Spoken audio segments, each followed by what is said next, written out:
تشریح کرتے ہوئے میں نے عرض کیا تھا کہ زیارت وارثہ امام جعفر صادق علیہ السلام کی زیارت ہے۔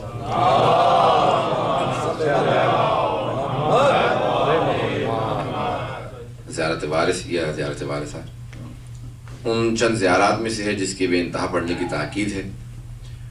ہمارے یہاں زیارات کی تعداد بہت زیادہ ہے۔ مکتب اہل بیت ان مکتب میں سے ہے کہ بلکہ واحد ایک مکتب ہے جس کے پاس احادیث اور خطبوں کے علاوہ جو سب سے بڑا ذخیرہ زیارات اور دعاؤں کا ہے وہ کسی اور کے پاس نہیں۔ سب سے زیادہ ذخیرہ دعاؤں کا اور زیارات کا ہمارے پاس ہے۔ بڑے بڑے علماء نے اس پہ لکھا ہے کہ اس سے ہمارے مکتب سے، مکتب اہل بیت سے زیادہ، جس مکتب کو ہم فالو کرتے ہیں ان سے زیادہ کسی کے پاس اتنی زیارات اور دعائیں نہیں ہیں جتنی ہمارے پاس۔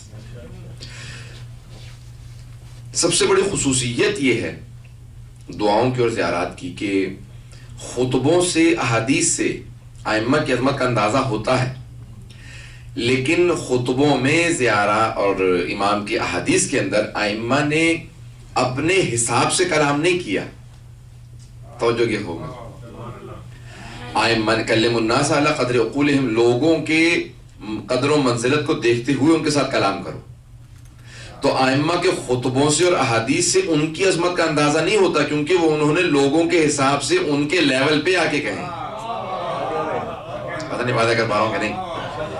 ائمہ کے خطبوں سے، احادیث سے ان کی عظمت کا اندازہ نہیں ہوتا، کیونکہ انہوں نے کہا ہے، خود رسول اللہ صلی اللہ علیہ وسلم کی حدیث ہے کہ نحن معاشر الانبیاء امرنا ان نتکلم الناس علی قدر عقولہم، ہم گروہ انبیاء کو حکم دیا گیا ہے، امر ہے اللہ کی طرف سے کہ لوگوں سے ان کے درجے کے حساب سے، قدر و منزلت کے حساب سے کلام کریں۔ ائمہ نے لوگوں سے ان کے درجے کے حساب سے کلام نہیں کیا، یعنی اپنے حساب سے نہیں بلکہ لوگوں کے درجے کو دیکھتے ہوئے کلام کیا ہے۔ تو اس لیے ائمہ کی عظمت کا اندازہ ان کے خطبوں اور احادیث سے ہوتا ہے، لیکن پورا اندازہ نہیں ہوتا۔ اگر ان کی عظمت کو دیکھنا ہے تو دعاؤں سے اور زیارات سے پتہ چلتا ہے، کیونکہ دعا کیا ہے؟ معصوم بول رہے ہیں، دیکھیں اس لیے ہمارے ہاں اپنے پاس سے اعمال بنانے کی اجازت نہیں ہے۔ اگر آپ جائیں نا صوفیوں کے ہاں تو ان کے ہاں صوفیوں کے ہاں بے انتہا اپنے پاس سے گھڑی ہوئی عبادات ہے۔ آپ چلے جائیے خانقاہ کے اندر چلے جائیں تو خانقاہوں کے اندر ہے کہ اپنا رقص بھی ہے، اپنی دعائیں ہیں، اپنے اعمال ہیں، اپنی جو ہے وہ اللہ وہ میں کر کے نہیں دکھانا چاہتا کہ ہمارے یہاں کہ کیا نقشہ ہوتا ہے ان لوگوں کا اور کیا کچھ حرکتیں ہوتی ہیں۔ ہمارے یہاں جائز نہیں ہے، وہ آتش بھی لگا لیتے ہیں، آگ جلا لیں گے، اسے گرد رقص سے بھی ہیں، سب کچھ کرتے ہیں۔ اس لیے ہمارے علماء نے علم تصوف کی ہے، تصوف کی، صوفیزم کی نفی کی ہے، کیونکہ ہمارے ہاں احادیث بہت زیادہ ہیں اس کی نفی کے اندر۔ اب میں اس کے اندر ہی چلا جاؤں تو میں وہ خود ایک موضوع ہے تقریر کا۔ بس یہ کہ پوری کتاب ہے شیخ حر عاملی کی الرسالۃ الاثنا عشریہ فی الرد علی الصوفیہ، پوری ان کتاب لکھی جس کا نام ہے صوفیزم کی، تصوف کی نفی کے اندر کہ اثنا عشریہ یعنی 12 ابواب ہیں، اس لیے انہوں نے 12 اماموں پہ 12 ابواب بنائے ہیں کہ ہمارے ہاں تصوف کا، صوفیزم کا کوئی تصور نہیں ہے۔ ہم لوگ اہل بیت کے ماننے والے ہیں، ان کی طرف سے، دوسروں کی طرف سے اگر تصوف کی طرف جائیں تو اہل بیت سے قریب ہوتے ہیں۔ اگر اس طرف سے کوئی تصوف میں چلا جائے، صوفیزم میں چلا جائے تو اہل بیت سے قریب ہوگا، لیکن اگر ہماری طرف سے کوئی صوفیزم میں چلا جائے تو اہل بیت سے دور ہو جائے گا، کیونکہ اہل بیت کا اپنا پورا ایک مکمل ضابطہ حیات ہے، ان کی کمی نہیں ہے۔ اس لیے انہوں نے منع کیا کہ خبردار تصوف میں مت جانا، صوفیزم میں مت جانا۔ مولا امیر المومنین سے کہا کہ یا علی آپ کا صوفیزم سے متعلق کیا نظریہ ہے؟ تو آپ نے فرمایا، کہا کہ دیکھو اگر صوفی کا مطلب ہے اللہ کی محبت تو میں سب سے بڑا صوفی، لیکن اگر صوفی کا مطلب یہ ہے کہ صرف ریاکاری کرو، دکھاوا کرو، صوفی کپڑے پہن کے ہر جگہ پہ دکھاوا کرتے پھرو کہ میں اتنا بڑا مقدس اور نیک دیندار پارسا آدمی ہوں، تو کہا آپ نے جملہ پھر کہا بڑا سخت جملہ ہے، اگر مولانا نے نہ کہا تو میں کبھی نہ کہتا ممبر سے۔ آپ نے فرمایا پھر کوفے کا ایک کتا 1000 صوفیوں سے افضل ہے۔ سخت الفاظ ہیں یہ نہیں؟ مولانا نے کہا خبردار تصوف کی طرف مت جانا۔ اور آپ نے پہلے دن جب آئے نا مسجد کوفہ میں آئے تو آنے کے بعد آپ نے پوچھا یہ مسجد اتنی بھری ہوئی ہے، یہ لوگ کون ہیں؟ ایک طرف لوگ بیٹھے ہوئے تھے، مولانا نہیں جانتے تھے کہ کون ہے، لوگوں کو متوجہ کر رہے ہیں۔ کہا یہ لوگ کون ہیں؟ کہ یا علی ہؤلاء الہیون، یہ اللہ والے لوگ ہیں۔ مولا کو بتا رہے ہیں لوگ کہ یہ اللہ والے لوگ ہیں۔ مولانا نے کہا یہ اللہ والا کیا ہوتا ہے؟ توجہ ہے نا مجھے کہ میرے ساتھ؟ مولانا نے کہا یہ اللہ والا کیا ہوتا ہے، الہی کیا ہوتا ہے آدمی؟ کہا یا علی یہ بس مسجد میں پڑے رہتے ہیں، سارا دن نماز میں، قرآن میں، روزے میں پورا دن گزار دیتے ہیں۔ کہا مولانا نے کہا بھائی یعنی کام کا کیا ہے ان کے کچھ؟ کہا نہیں کام وغیرہ کچھ نہیں کرتے، یہیں پڑے رہتے ہیں۔ کہا پھر ان کی فیملیوں کو کیا ہوا، خاندانوں کو کیا ہوا؟ کہا کہ وہ اب دوسرے لوگ ان کو بیچاروں کو پالتے ہیں، یہ تو چھوڑ چکے ہیں سب کچھ دنیا۔ تو مولانا نے کہا ان کی ساری عبادتوں کا ثواب تو انہیں مل جاتا ہے جو ان کی فیملی کا خرچہ دیتے ہیں، جو انہیں عبادت کی ان کو منتقل ہو جاتا ہے، ان کو تو ملتا ہی کچھ نہیں ہے۔ پھر آپ نے جملہ کہا کہ ان کے کھانے پینے کا کیا ہوتا ہے؟ دیکھیں دنیا کو متوجہ کر رہے ہیں، مولا جانتے ہیں ان کوفے والوں کی بات منتقل نہیں ہوگی، لیکن میرے مولا کی بات تاریخ میں منتقل ہوتی چلی جائے گی۔ تو پوچھ کے لکھوا رہے ہیں لوگوں سے، کہ ان کے کھانے پینے کا کیا ہوتا ہے؟ کہ یا لیا کہ کسی نے کھانے کو دے دیا تو کھا لیا، نہیں تو پڑے رہتے ہیں۔ مولانا کا پھر جانور بھی ایسے ہوتے ہیں، کوئی کھانے کو دے دیتا تو کھا لیتے ہیں، نہیں تو پڑے رہتے ہیں۔ مولانا کہ ان سب کو نکال دو مسجد سے، کہہ کے چلے گا، پتہ نہیں ہے نہیں۔ مولانا کہ ان سب کو مسجد سے نکال دو، مسجد کوفہ میں تھے، میں کام پہ جا رہا ہوں، اور پھر خود بھی بتا دیا میں کام پہ جا رہا ہوں۔ چلو کہ آپ نے اپنا پورا باغ اپنا جو ہے وہ تجارت اپنا کھجور فوراً اس کا پوری آپ کاشت کرتے تھے، اور ہزار اس زمانے میں سونے کی شرفیاں آتی تھی، اتنا مولا کا باغ تھا، اور اتنی شرفیاں کچھ یہ تصور نے پوری بحث کی ہے، وہ کہتے ہیں کہ 5000 شرفیاں میں رومن کو ایک مرتبہ صرف کھجور کے باغ کو بیچنے سے ملی، یعنی جو کھجوریں بیچی تھی، کہ ایک مرتبہ ساری شرفیاں فقراء میں تقسیم کرنے کے بعد منبر پہ آئے گا ایھا الناس، لوگوں آخرت کے لیے تیار ہو جاؤ، کہ اب کیوں نہ اثر ہو، کیونکہ مولا نے جو کچھ کمایا تھا پہلے دے دیا، پھر کہا کہ تیار ہو جاؤ۔ یہ نہیں تھے کہ بس کوئی کچھ بھی نہیں، معاذ اللہ، جیسے لوگ نکما پن پسند نہیں تھا میرے کو، پہنچ رہے ہیں آپ چلے گئے، واپس آئے کاش کے بعد، واپس آئے اگلی نماز کے لیے تو دیکھا پھر وہ سب بیٹھے ہوئے۔ مولانا نے کہا میں نے کہا نہیں تھا ان سب کو نکال دو مسجد سے؟ کہا یا علی یہ اللہ والے لوگ ہیں، مسجد کی رونق ہے، ہم لوگ کی کہاں اتنی جرأت اتنی ہمت کہ انہیں مسجد سے نکال دیں؟ کہا اچھا پھر تم لوگ نہیں نکالو گے؟ مولانا نے وہاں پہ جو عصا رکھا تھا نا وہ عصا اٹھایا ہاتھ میں، ایک آدھا پیٹا، اس کے بعد سب بھاگنے لگے، امیر المومنین کے مار کون کا ہے؟ مولانا نے نکالا کہ سب جاؤ کام پہ جاؤ، کہ خبردار آئندہ سے میں کسی کو نہیں دیکھوں 24 گھنٹے مسجد میں بیٹھا رہے، کام پہ جایا کرو، اور جب نماز کا وقت ہوا کرے آ جایا کرو، تھوڑی دیر پہلے آ جاؤ، قرآن پڑھ لو، نافلہ پڑھ لو، یہ نہیں 24 گھنٹے مسجد میں بیٹھ رہو۔ چلو جاؤ اپنی اپنی فیملیوں کے لیے آفر کرو، اپنے اپنے خاندانوں کو دیکھو، بیوی بچے ہیں ان سب کو دیکھو، یہ نہیں ہے کہ بس مسجد میں پڑھیں 24 گھنٹے مسلسل۔ پتہ نہیں تصور واضح ہو رہا ہے یا نہیں ہو رہا؟ کہ تصوف کا اسلام میں کوئی کانسیپٹ نہیں ہے، مجھے کیونکہ جملہ کہیے تو اس کی وضاحت میں جملہ کہا اسلام میں صوفیزم کا کوئی تصور نہیں ہے، کہ خبردار کوئی اس طرح سے زندگی اختیار نہ کر لے کہ نہ کھاؤں گا نہ پیوں گا، ایک بس ہاتھ میں ظرف ہوگا یا ایک لوٹا ہوگا، اسی سے نہا لیے، اسی میں کھا لیا، چائے ملی تو اس میں، یہی ہے تو اور کیا تصور ہے؟ وہ کہتے ہیں ہماری پوری دنیا بس یہ ایک کشکول ہے، اسی کے اندر پوری دنیا ہے۔ کہا اسی کے اندر مولا نے کہا کہ دیکھو دنیا کا ہونا بری چیز نہیں ہے، دنیا سے دل لگانا بری چیز ہے۔ پتہ نہیں واضح کر پا رہا ہوں کہ نہیں؟ جب مرحوم عراقی بہت بڑے ایک علم اخلاق کے بہت بڑے ایک عالم گزرے، باپ بیٹا دونوں ہی بہت بڑے عالم تھے، احمد عراقی، محمد مہدی عراقی، دونوں خود مرجع تھے، بہت قابل۔ معراج السعادہ کتاب ہے، اور بیٹے نے کتاب لکھی جامع السعادہ، 3 جلدوں پہ علم اخلاق کی کتاب ہے۔ باپ کی کتاب بہت ضخیم، فارسی میں لکھی تھی، اس زمانے میں رائج ہوئی، لوگ پڑھنے لگے، علم اخلاق سے متاثر ہونے لگے۔ ایک صاحب جو ہیں اس کتاب کو پڑھنے کے بعد درویش بن گئے، صوفی۔ اب وہ آیا، انہوں نے کہا جس کی وجہ سے میں درویش بنا ہوں ذرا جا کے دیکھو تو صحیح وہ خود کیسے ہیں۔ تو وہ بیچارہ پوچھتا پچھاتا کاشان پہنچ گیا۔ کاشان میں پہنچا تو اس نے دیکھا کہ ان کا تو مدرسہ بھی ہے، مسجد ہے، امام بارگاہ ہے، نماز پڑھاتے ہیں، کتابیں ہیں، بیوی بچے، شادی بھی کی ہوئی ہے انہوں نے، تو پتہ نہیں تصور ہے یا نہیں؟ اگر صوفیت میں تصریح ہے شادیاں چھوڑ دینا، اگر یہی تقدس ہوتا عیسائیوں کی طرح سے تو پیغمبر اسلام خود ہی شادی نہ کرتے، میں خود شادیاں نہ کرتے۔ بس اب ایک مرتبہ آیا، آنے کے بعد دیکھا، اس نے کہا بھائی اس کی وجہ سے میں درویش بنا، یہ تو خود ہی دنیا دار آدمی ہے، عالم دین، امامہ و خبا ہے، ہر روز باقاعدہ دیکھتا ہوں نہا کے آ جاتے ہیں، تو میں تو پورے سال میلہ کو چلا رہتا ہوں۔ تو نہیں تصور آ رہا واضح کہ نہیں ہو رہا؟ میں تصوف یہی ہے نا، میں نہانا، میلے کپڑے ہوں، بس جو دیکھے اسے گھنا ہے، بھئی یہ صوفی ہے، داڑھی بڑی بھی ہے، کوئی پتہ ہی نہیں ہے کہاں تک کہ کیا حالت ہے، بالوں میں کنگھی کر لی نہیں کری تھی، نہایا اسلام میں کہا نہیں خبردار، جو نہاتا دھوتا نہیں ہے اس کا ایمان کا مدہ چلا جاتا۔ ایک خاتون ہے رسول خدا کہا کہ میرے شوہر کا حالت دیکھ لیجیے، رسول خدا سے کہا، رسول خدا نے کہا یہ تو نے کیا حالت بنا رکھی ہے؟ کہا یا رسول خدا میں دیندار ہو گیا ہوں۔ کہا یہ بے دینی کی علامت ہے، جا کے داڑھی کے اندر کنگھی کر کے آ۔ پتہ نہیں بات واضح ہو رہی ہے نہیں ہو رہی ہے؟ دادا بالی کیوں نہیں جا سکتا؟ وہ تصور تھا. اس نے کہا کہ آقا اجازت دیجیے میں جا رہا ہوں. آقا بھی بہت ہوشیار تھے, پوری دنیا کے عقل رکھنا, شعور رکھنا یہی علامت ہے, بصیرت ہے. مومن کیسی ہی ہوتا ہے مومن. وہ سمجھ گئے کہ بھئی یہ متنفر ہو گیا. کہا کیا بات ہے, کہاں جا رہے ہو؟ کہا بس میں جاؤں, آپ کے پاس کہاں رہوں گا یہاں. وہ بھی سمجھ گئے کہ یہ آدمی متنفر ہو گیا. کہا چلو کربلا چلتے ہیں.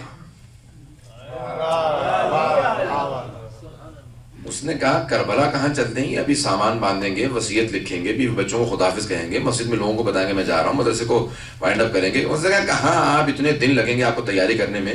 کہا نہیں ابھی چلو, ابھی کربلا چلتے ہیں. وہ زمانہ نہ فلائٹس تھیں, نہ کوئی ٹرین تھی, نہ بسیں تھیں, پیدل چلنا, کہاں سے کوئی سواری ملے نہ ملے. انہوں نے کہا ابھی کہاں کاشان, کہاں کربلا. آج اگر بس سے بھی جائے تو 24 گھنٹے کا راستہ ہے اور 20-22 گھنٹے کا راستہ اس زمانے کا 300 سال پہلے. کہا چلو ابھی چلتے ہیں. کہا نہیں یار چھوڑیں, کہاں جائیں گے؟ کہا نہیں ابھی اٹھو چلتے ہیں. کہا ابھی سے کیا مراد آپ کا؟ کہا ابھی سے مراد ابھی اسی وقت. کہا چلیں پھر چلتے ہیں. جیسے ہی چلے تو ابھی ایک پہلی ہی بستی آئی تھی, اس کو یاد آیا کہ میرا کشکول تو ان کے مدرسے میں رہ گیا. کہنے لگے آقا وہ میرا کشکول آپ کے مدرسے میں رہ گیا. کہا نہیں ابھی ہم کربلا جا رہے ہیں.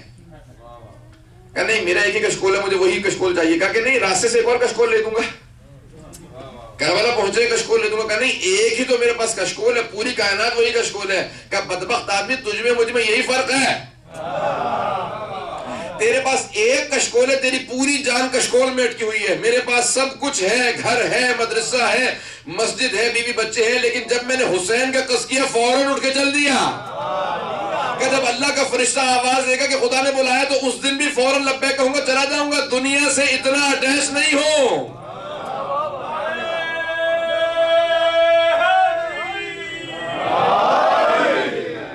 اور فرمایا دنیا کا ہونا برائی نہیں ہے.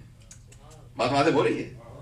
یہ دنیا کا ہونا برائی نہیں. بہت سے لوگ سمجھتے ہیں سب کچھ چھوڑ چھاڑ دو, بس میلے کو چلے رہو, کچھ نہ کرو, بس یہ ہے دینداری. نہیں, دنیا کا ہونا برائی نہیں ہے, دنیا سے اٹیچ ہو جانا کہ بس اسی دنیا میں رہنا, بس میں مرنا نہیں چاہتا, سب کچھ یہیں پہ ہے, آخرت کچھ بھی نہیں ہے, یہ برائی ہے.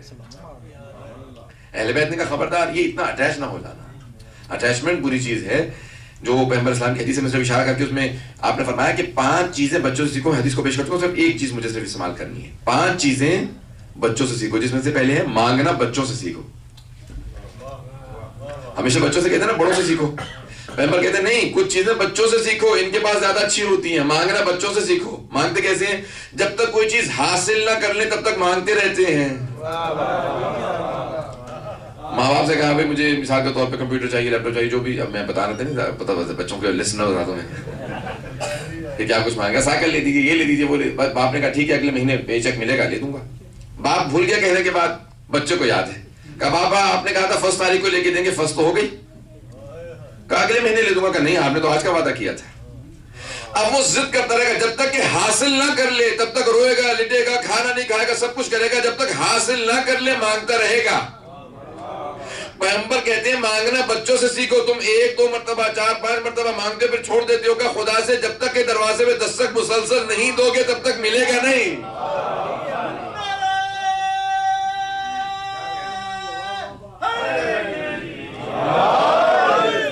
اور فرمایا آپ نے کہ مانگنا بچوں سے سیکھو. بچے اس طرح سے مانگتے جب تک حاصل نہ کر لیں. دوسرا آپ نے فرمایا, کہا کہ معاف کرنا بچوں سے سیکھو. درگزر کرنا, معاف کرنا. بڑے کیا ہوتا ہے, نہیں غلطی اس کی تھی, وہ آ کے معافی مانگے گا. وہ کہا نہیں غلطی اس کی تھی, اس نے مجھے پہلے گالی دی تھی. یہاں تک کہ زندگیاں بیت جائیں گی, کوئی آپس میں راضی نہیں ہوتا. بچے یہاں لڑتے ہیں, بچوں کی وجہ سے ماں باپ لڑ جاتے ہیں. تیرے بچے نے میرے بچے سے یہ کہا تھا, اب وہ لڑے میں آپس میں ناراض ہیں, بچے پھر جا کے باہر کھیل رہے ہیں. پیغمبر فرماتے ہیں کہ معاف کرنا بچوں سے سیکھو. یہاں لڑتے ہیں, ناراض ہوتے ہیں, وہاں جا کے راضی ہو جاتے ہیں. پتہ نہیں بات واضح ہو رہی ہے یا نہیں ہو رہی ہے. کا دوسری چیز معاف کر. تیسرے کا زمین پہ بیٹھنا بچوں سے سیکھو. اللہ یہ کہ بیمار ہو کچھ ہوگا کہ اس سے انسان کا تکبر ٹوٹتا ہے. زمین پہ بیٹھنا بچوں سے سیکھو. ماں باپ کہتے رہتے ہیں دیکھو بچوں نئے کپڑے پہنائے, باہر جا کے زمین پہ مت بیٹھنا. کھیلنا ضرور لیکن زمین پہ. بچہ پھر نہیں سنتا, جاتا ہے باہر جا کے زمین پہ بیٹھ جاتا ہے. یہ میں سکھا نہیں رہا بچوں کو, بچوں کی عادتیں ایسی ہی ہوتی ہیں. تو میں نے کہا زمین پہ بیٹھنا بچوں سے سیکھو کہ فوراً جہاں پہ جاتے ہیں زمین پہ بیٹھ جاتے ہیں. کہ اسی سے آئے ہو, اسی میں لوٹ جاؤ گے, اس پہ بیٹھنے میں کترانا نہ. جو چیز مجھے پیش کرنی تھی، اور کہا کہ گھر بنا کے توڑنا بچوں سے سیکھو. نہیں باتیں کر پا رہا. ریت کے مٹی کے مکان بناتے ہیں، مانے آوازی بچوں اندر آ جاؤ، فوراً دھکا دیتے ہیں، سارے مکان گرا کے اندر آ جاتے ہیں. یہ نہیں کہتے نا اماں اب ہم نہیں گھر آئیں گے، ہم نے اپنے خود گھر بنا لیے، یہ گھر بن گئے، اب ہم اسی کے ساتھ رہیں گے. کہ نہیں، جیسے بلایا فوراً توڑ کے چلے گئے. یہ نہیں کہہ رہا گھر گرا دیجیے. مقصد کر لینے کے پیغمبر کی حدیث کو سمجھنے کی کوشش کیجیے. یعنی دنیا میں اگر مکان بنا لیے تو اتنے اٹیچ نہ ہو جائے کہ پروردگار آپ واپس نہ بلانا، ہم نے دنیا میں مکان بنا لیے ہیں، ہم تو دنیا میں بنا چکے ہیں، ہم واپس نہیں آنا چاہتے. کہا کہ نہیں، یہ دنیا رہنے کے لیے نہیں ہے، یہ تو مرور ہے. مرور کی جگہ یہ نہیں جہاں سے انسان گزر رہا ہوتا ہے، گزرگاہ، جسے آپ لوگ کہتے ہیں ٹرانزٹ. پتہ نہیں وعدہ کر سکا کہ نہیں. کبھی ہوتا ہے کہ کوئی آدمی مین لگیج جو ہے وہ ٹرانزٹ کے لیے رکھ لے، اور جو چھوٹا موٹا سامان ہوگا تو اس کو بھیج دو، یہ وہاں چلا جائے گا. آپ سفر میں ہوتے ہیں تو ٹرانزٹ کے لیے کتنا سامان رکھتے ہیں؟ مختصر سا. باقی سارا جو ہے مین لگیج بھیج دو. کبھی ایسا ہوتا ہے کہ آپ دنیا سے اٹیچ ہو جائے گا کہ نہیں یہ ٹرانزٹ ہے، سارا کچھ یہیں پہ بنا لو، آخرت کے لیے کچھ نہ بھیجو. امیر المومنین فرماتے ہیں کہ اگر کوئی آدمی راہ خدا میں کچھ مانگے نا تو جتنا ہو سکے دے دو، کیونکہ یہ کیری کر رہا ہے، یہ سے اٹھائے پھر رہا، آخرت میں تمہیں مل جائے گا. مثال کے طور پہ میں ایک ساتھ اکٹھے چلیں، کہاں لندن جا رہے ہیں، تو کہ مولانا جتنا سامان دینا مجھے دے دیجئے، لندن جا کے دے دوں گا. تو میں کہوں گا بھی انہوں نے لندن جا کے واپس ہی کر دینا، جتنا ہو سکتا ہے دے دوں.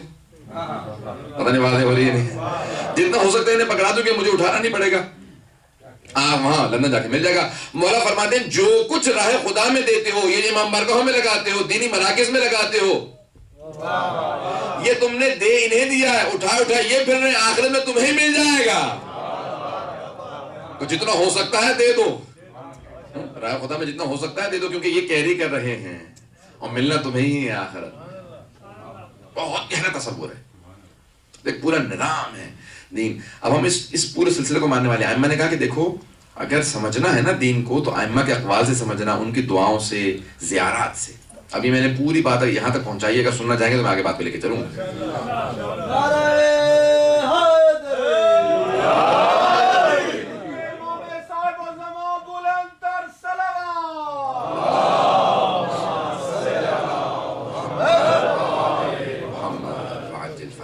کل میں انشاءاللہ تعالیٰ وہ جو میں نے خط وعدہ کیا تھا، کل انشاءاللہ تفصیل سے پیش کروں گا جناب عباس کا وہ خطبہ انشاءاللہ پیش کروں گا، اور اس میں تفصیلی آپ کے سامنے مسائل بھی جناب عباس کی آخری مجلس ہے کل سلسلے کی، تو اس میں در عباس نام ہے، انشاءاللہ جناب عباس کے مسائل وہیں پہ پیش کیے جائیں گے آخری سلسلے کی مجلس میں. لیکن آج جو میں مطالعہ پیش کرنا چاہ رہا ہوں، دیکھیں دعاؤں کے اندر، کیونکہ جس سے دعا مانگ رہے ہیں اس میں کوئی کمی نہیں ہے،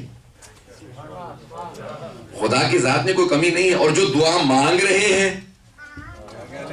ان میں بھی کوئی کمی نہیں ہے، وہ انسان کامل ہے تو ان میں بھی کوئی کمی نہیں ہے، جس سے مانگ رہے ہیں اس میں بھی کوئی کمی نہیں ہے. تو اب جو دعا مانگیں گے، معصومین کے کہتے ہیں دعاؤں کے جملے وہ اپنے کمال پہ ہیں. اگر سمجھنا چاہتے ہو تو دعاؤں کے جملوں سے ائمہ کے مقام کو سمجھنے کی کوشش کرو دعاؤں میں. اور دوسرے کہاں سے سمجھو گے؟ کہ دوسرے زیارات سے. کیونکہ میں اور آپ جائیں جا کے جو کچھ پیش کرتے کہ معصوم کا یہ مقام ہے، یہ مقام ہے، یہ مقام ہے، ہم سمجھ ہی نہیں سکتے، کیونکہ میں غیر معصوم ہوں، گنہگار و خطاکار ہوں، اور وہ معصوم ہیں، مجھے ان کے درجے کی معرفت ہے ہی نہیں. صرف ایک معصوم ہی دوسرے معصوم کا مقام سمجھا سکتا ہے. تو اس لیے ان کے زیارات کے جملے سے جو انہوں نے ایک دوسرے کے سلام کیا، اب جا کے جب چھٹے امام جائیں گے اور جا کے سید الشہداء کی زیارت پڑھیں گے تو جو وہ الفاظ ادا کریں گے وہ کوئی ادا نہیں کر سکتا، کیونکہ وہ جانتے ہیں ان کا مقام کیا ہے. وہ خود حجت خدا ہے، وہ معصوم علم لدنی کے مالک ہے، وہ بھی اسی طرح سے امام ہے، وہ جانتے ہیں مقام کیا ہے. اس لیے اگر ائمہ کو سمجھنا ہے تو ان کی زیارات سے سمجھو. بات واضح ہو رہی ہے؟ تو زیارات ایسے جملے ہیں جس کے اندر ائمہ نے بتایا کہ ان کا مقام کیا ہے. زیارت جامع کبیرہ کو دیکھیں، ہمارے علماء نے پوری کتابیں لکھ دی ہیں. ابھی استاد جوادی لکھ رہے ہیں 7 ضخیم جلدیں، 600-700 صفحے، 600-700 صفحے کی فی جلد ہے، 7 جلدیں لکھ چکے ہیں زیارت جامع کبیرہ پر، ابھی لکھ رہے ہیں. 8-10 صفحے کی زیارت ہے جس کو 10ویں امام نے فرمایا ہے کہ ائمہ کا مقام کیا ہے. جب ان کو جاؤ، ان کے پاس جاؤ تو کس طرح سے سلام کرو. پتہ نہیں واضح کر پا رہا ہوں کہ نہیں. دیکھیں ایک گھر کے اندر آپ دیکھیں مختلف بیٹے ہوتے ہیں، مختلف افراد ہوتے ہیں، جب آپ سے ملنے آتے ہیں تو کس طرح سے ملتے ہیں؟ کوئی کسی طرح سے ملتا کہتا السلام علیکم، اپنے کمرے میں چلا گیا. دوسرا آتا بغیر سلام کے چلا گیا. پتہ نہیں ہے نہیں بھائی. دیکھیں نا بیٹوں کے اپنے اپنے ہر ایک اپنا اپنا. مثال کے طور پہ 4 بیٹے ہیں، میں کسی کے اوپر نہیں کہہ رہا ہوں، ویسے ہی میں مثال دے رہا ہوں. کوئی کہتے کہ مجھ پہ پڑھ دی مولانا نے، میں کسی میں نہیں پڑھ رہا ہوں، میں ویسے بیان کر رہا ہوں. ایک جگہ پہ 4 بیٹے ہیں، آتا ہے بغیر سلام کے چلا جاتا ہے. دوسرا آتا ہے کہتا ہے السلام علیکم. تیسرا آتا ہے سلام کرے گا فوراً باپ کے ہاتھ کا بوسہ دے گا. چوتھا آئے گا کھڑا ہوگا، جیسے باپ کو آتا دے گا کھڑا ہوگا. ہر ایک کا اپنا انداز ہے باپ کو سلام کرنے کا. بس بھائی معصوم سمجھا سکتا ہے معصوم سے کیسے ملا جاتا. اب جب چھٹے امام علیہ السلام کو دیکھا نا تو جناب صفوان نے سوال کیا، کہا مولا ہم نے تو کبھی بھی آپ کو کسی مقام پہ اس طرح سے تعظیم کرتے نہیں دیکھا جس طرح سے اس مقام پہ. ہم جانتے نہیں خبر کس کی ہے. کہا تم نہیں جانتے صفوان، یہاں ہمارے جد امجد علی بن ابی طالب ہیں. نعرہ حیدری، یہاں ہمارے جد امجد علی بن ابی طالب ہیں. کہا جناب صفوان نے، لوگوں نے پوچھا کہ کیا کیا مولا نے؟ کہا 40 قدم تک مولا الٹے پاؤں واپس آتے رہے. کہا پشت نہیں کر رہے تھے. کہا یہاں امیر المؤمنین ہیں. تو کہا 40 قدم الٹے پاؤں چلتے رہے. جو خود حجت خدا ہے، معصوم ہے، امام ہے. میں کوئی عام آدمی نہیں ہے، کوئی عام آدمی ہو صحابی تھا کہے گا بھئی یہ امام کا غلام تھا، امام کا ایک اتنا سا خادم ہے، وہ اس طرح سے جا رہا ہے. کہ نہیں، یہ خود امام ہے، یہ خود حجت خدا ہے. اس طرح سے تعظیم کر کے بتانے کا دیکھو یہ ہے ان کا مقام. ایوان امامت میں جا رہے ہو. پوچھا مولا کس طرح سے جائیں؟ کہا کہ پہلے غسل کرو، تیار ہو جاؤ، اپنے آپ کو پاک کرو. پھر مولا کیا کریں گا؟ صاف ستھرے کپڑے پہنو، خوشبو لگاؤ، ہو سکے سفید لباس پہنو. سفید لباس کی اتنی تاکید کیوں ہے؟ چلیں یہ میں نے کبھی جملہ نہیں پیش کیا یہاں پہ، بلکہ میرے خیال میں نے کبھی نہیں پڑھا ہوگا اس موضوع پہ. صرف اگر کبھی کوئی حج پہ ساتھ گیا تو اس نے شاید سنا ہو. یہ سفید لباس کیوں؟ آپ نے دیکھا احرام بھی سفید ہوتا ہے، پتہ نہیں واضح بولا نہیں. احرام جب پہنتے ہیں سفید، کفن بھی سفید ہی ہوتا ہے، کفن بھی سفید ہے. جب ائمہ کی زیارت کرتے ہیں سوائے سید الشہداء کے، ان کے لیے کالے لباس میں جاؤ. انشاءاللہ پھر پیش کروں گا. ان کے لیے ہے کہ جس کپڑوں میں آئے ہو اسی میں جاؤ، جس حالت میں آئے ہو فوراً جاؤ. دوسروں کے لیے نہیں، جب پہنچو تو دوبارہ غسل کرو. سید الشہداء کے کیونکہ ان کا غم بہرحال میں باریکیوں میں نہیں جا سکتا، انشاءاللہ میں صاحب سے پہلے اگر موقع ملا تو آج نہیں تو کل پیش کروں گا. لیکن کہا ائمہ کی زیارت کے لیے جا رہا ہو، مکہ میں پہنچو، مدینے میں جاؤ، نجف جاؤ، مشہد جاؤ، کاظمین جاؤ، صابر کہیں جاؤ تو سفید لباس میں اس طرح سے خوشبو لگاؤ سب کچھ. یہ سفید لباس کیوں؟ کہ سفید لباس جو ہے وہ انکساری کی، موڈسٹی کی علامت ہے، اللہ کو پسند ہے. کہا کہ اسی لیے اس نے کئی چیزوں کا رنگ سفید رکھا ہے. کہا اس کے لیے سب سے بڑی خصوصیت یہ ہے کہ انسان کی سادگی کی، چاہے تو کوئی سلک بھی پہن سکتا ہے، کوئی لٹھا بھی پہن سکتا ہے. کہ مہنگا ترین بھی ہوگا، سستا ترین بھی ہوگا. لیکن کئی مقامات پہ اللہ نے کہا دیکھو میں نے سلک کو، مثال کے ریشم کو کفن میں حرام قرار دے دیا. احرام میں حتی مستورات پہ کہا، ویسے جائز ہے ان کے لیے، مردوں پہ حرام ہے صرف ریشم. کہ نہیں لیکن احرام میں مت پہننا، احتیاط یہی کہنا. اللہ نے کہا دیکھو موڈسٹی کی، انسان کی عاجزی کی، انکساری کی علامت ہے کہ انسان سفید لباس پہنے. کا ائمہ کی بارگاہ میں جا رہے ہو، محسوس یہ کرو کہ جس طرح سے مرنے کے بعد امام کی بارگاہ میں آیا ہو. جیسے حج پہ جاتے ہیں، کب مرنے کے بعد آئے تو مرنے کے بعد کیا ہوتا ہے؟ وہاں تکبر ختم ہو چکا ہوتا ہے. پتہ نہیں واضح کر پا رہا ہوں کہ نہیں کر پا رہا ہوں. دیکھیں قبر میں جب رکھ کے جاتا ہے تو رکھا ہے، یہ نہیں کہہ سکتا یہ کیڑے آ رہے ہیں، یہ آ رہا ہے، وہ کچھ بھی نہیں کہہ سکتا. کہ اس طرح سے امام کی بارگاہ میں جاؤ کہ وہاں کوئی تکبر نہ ہو. یہ دنیا کے اندر ہے کہ تم تیار ہو کے جاؤ، امام کی بارگاہ میں کسی کا کوئی مقام نہیں ہے، بس انہی کا مقام ہے. وہاں پہ بھی کوئی انسان کر کے نہیں. کہا یہاں پہ یہ سمجھ لو کسی کا کوئی مقام نہیں ہے، کوئی یہ سمجھ کے نہ جائے. ایک ہمارے دوست نجف میں کہنے لگے، میں نے ایک مرجع سے کہا کہ آقا مستحب تو یہ ہے کہ سید الشہداء کی زیارت کریں تو پہلے مثال کے طور پہ قبلے کی روح سے آئیں تو سامنے سے زیارت کریں، پھر پائندے کی طرف سے سرہانے، یعنی زیارت کے آداب ہیں. کہا ہم نے آپ کو دیکھا کہ آپ صرف پائندے سے زیارت کرتے چلے جاتے ہیں، سرہانے جاتے نہیں. کہا میں اپنے آپ کو اس قابل ہی نہیں سمجھتا کہ سرہانے جاؤں. جی دیکھیں اسلام نام ہے آداب کا، مینرز کا. توجہ ہے یہ نہیں ہے؟ اسلام نام ہے مینرز کا، پورے آداب، اہل بیت کے سامنے آداب، رسول خدا کے سامنے آداب، اللہ کے سامنے آداب، ماں باپ کے سامنے آداب، مینرز. اسلام پورا نام ہے ایٹیکیٹس کا، مینرز کا، آداب کا. آداب کا نام ہے اسلام، اور زیارت آداب کی معراج ہے. زیارت معراج ہے آداب کی، کہ وہاں پہ کس طرح سے جائیں گے. کہا کر کے مت کھڑے ہونا، کہا کاندھے جھکے ہوئے ہو. اللہ اکبر، میں مولا کی بارگاہ میں جا رہے ہوں. کہا یہاں کو اکڑ نہیں، کیسی اکڑ؟ کہ اپنے کاندھے جھکے ہوئے، نگاہیں جھکی ہوئی ہوں. جاؤ بڑے آداب کے ساتھ ادب و آداب کے ساتھ. اب یہ تمام تصور کا کہ دیکھو جس طرح سے انسان کوئی اپنا ادب کا مظاہرہ کرے گا کس طرح سے جائے گا. اسی لیے زیارات پڑھنے کے لیے ہے, واجب نہیں ہے کھڑے ہونا. عجیب اسلام کتنا گہرا مکتب ہے. واجب نہیں ہے کھڑا ہونا زیارت میں. کوئی بیمار ہو, اگر واجب ہوتا تو بھی بیماروں کے لیے مسائل ہوتے. چلیں ٹھیک ہے, نماز کی طرح سے وہاں پہ بھی ایکسیپشن ہو جاتی. واجب نہیں ہے کھڑے ہونا وہاں پہ, بیمار بیٹھ سکتا ہے, لیکن کا آداب کے خلاف ہے. پتہ نہیں واضح ہو رہا ہے کہ نہیں ہو رہا. واجب نہیں ہے, زیارت بیٹھ کے پڑھ سکتے ہیں آپ, لیکن کا آداب کے خلاف. کا دیکھو جب بعض اوقات ماں باپ ہی اندر آتے ہیں, استاد آتا ہے, عالم آتا ہے, فوراً لوگ کہتے ہیں السلام علیکم, کھڑے ہو جاتے ہیں. کہ امام کی بارگاہ میں جا رہے ہو, بیٹھ کے مت پڑھنا. کہ اس طرح سے کہ فوراً اللہ کہ کوئی بہت بوڑھا ہو, بیمار ہو, کوئی اور ہو, تو اس کے لیے کوئی بات نہیں ہے. لیکن آداب یہ ہیں کہ کھڑے ہو کے امام کو سلام کرو. تو السلام علیکم, یعنی آداب کتنے زیادہ. اسلام پورا نام ہی آداب کا ہے. السلام علیکم یا ثار اللہ. کل جملے کا ترجمہ کیا تھا کہ امام کی تو بارگاہ میں جائیں. چھٹے امام کہتے ہیں, یہ چھٹے امام کی ہے نا, یہ زیارت وارثہ, زیارت عاشورہ, دعا القمہ, یہ چھٹے امام سے ہیں ساری روایت. اور ہمارے علماء, جو میں بات کہہ رہا تھا جہاں سے میں اتر گیا تھا, کہ ہمارے علماء کہتے ہیں اعمال, زیارات, دعائیں اپنے پاس سے گھڑنے کی اجازت نہیں ہے. میں نے جان مجھ کے لفظ کیا گھڑنا. میں نے بھی ایک دعا بنا لی ہے اپنے پاس سے, میں کہہ نہیں رہا ہوں, میں اپنی ہی زیارات بنانے لگ گیا ہوں. تجھے اتنا اندازہ کیا ہے کہ زیارت کیسے بنتی ہے, دعا کیسے مانگی جاتی ہے؟ یہ معصوم بتائیں گے کیسے دعائیں مانگی جاتی ہیں, زیارت کیسے پڑھی جاتی ہے. بات واضح ہو رہی ہے. یہاں تک کہ چھٹے امام سے آدمی نے کہا کیا کہ مولا, یہ ہمارے شب قدر میں کہتے ہیں نا کہ استغفر اللہ واتوب الیہ, استغفر اللہ ربی واتوب, دو تسبیح ہیں نا شب قدر کے اعمال اگر ذہن میں ہو, استغفر اللہ ربی واتوب الیہ, اور ایک ہے تسبیح استغفر اللہ, اس میں ربی نہیں ہے اور کوئی فرق نہیں ہے. اس میں ایک ہے کہ استغفر اللہ, میں اللہ سے مغفرت طلب کرتا ہوں, واتوب الیہ, اور اس کی طرف پلٹتا ہوں.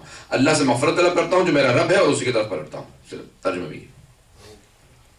تو مولا نے فرمایا کہ نہیں استغفر اللہ واتوب الیہ, دو تسبیح نا, ایک میں کہا کہ نہیں ربی کے ساتھ پڑھو, اور ایک کو بغیر ربی کے پڑھو. تو ایک آدمی نے کہا کہ مولا میں, آپ نے ایک تسبیح بتائی ہے استغفر اللہ ربی واتوب الیہ, دوسری میں ربی نہیں ہے, تو میں خود اپنے پاس سے لگا دوں ربی. مولا نے کہا پھر وہ تیری تسبیح ہوگی, میری نہیں ہوگی. میں نے جیسی بتائی ہے ویسے پڑھ. پتہ نہیں واضح ہے نہیں, جیسے میں نے بتائی ہے ویسے. جب میں نے ربی نہیں بتایا تجھے تو اپنے پاس سے تو کیوں لگا لے گا, پھر تو اپنی تسبیح پڑھے گا. میری بتائی ہوئی وہ جعفر ابن محمد کی تسبیح نہیں ہوگی. چھٹے امام کے الفاظ ہیں. کہا وہ جعفر ابن محمد صادق کی تسبیح نہیں ہوگی, وہ تیری اپنی گھڑی ہوئی تسبیح ہوگی. کہا جس طرح سے کوڈ دیا جاتا ہے, ہمارے استاد میں ساتھ دیا کرتے ہیں, ایک کوڈ دیتا ہے ایک آدمی, کہا میرا نمبر ملانا, مثال کے طور پہ میں اپنا دوں گا کسی کو, کہ مثال کے طور پہ میرا جب نمبر ملانا گیا تو 786 786, یہ ہے نہیں ویسی بتا رہا ہوں, مثال دے رہا ہوں, اور سارے ملائے چلے جا رہے ہیں, مولانا کا نمبر نہیں مل رہا. 786 کا نمبر لکھ لیں, 786 5 12 14, کسی کو نمبر بتا دیا. وہ کہتے چلے میں 786 کی بجائے 787 ملا لیتا ہوں. تھرو ہو جائے گی کال تھرو ہو جائے گی, کبھی بھی نہیں ہوگی. اب پھر آپ آگے لڑائی میں کیا, میں نے تو ایک زیادہ ہی پڑھایا ہے.